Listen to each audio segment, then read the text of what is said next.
High Court of Karnataka has rendered a significant and a sensational stay order on further investigation in a rape case and a 498A case filed by the wife against her husband, and the family members of the husband has been dragged into the web of crime.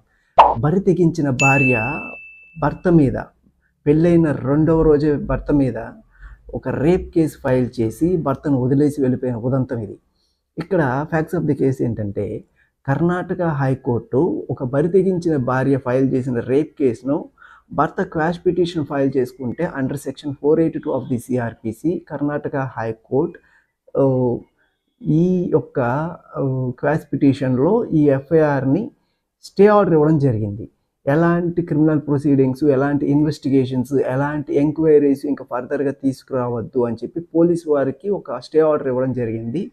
Before getting in to the facts of the case, kindly subscribe my channel. ఎందుకంటే ఈ మధ్యన చాలా false cases, చాలా frivolous cases, ఇలాంటి cases ఎక్కువగా ఆడవారు ఈ 498 కేసెసే కాకుండా ఈ రేప్ కేసెస్ కూడా, సెక్షువల్ హారాస్మెంట్ కేసెస్ కూడా భర్తల మీద ఫైల్ చేయడం జరుగుతుంది.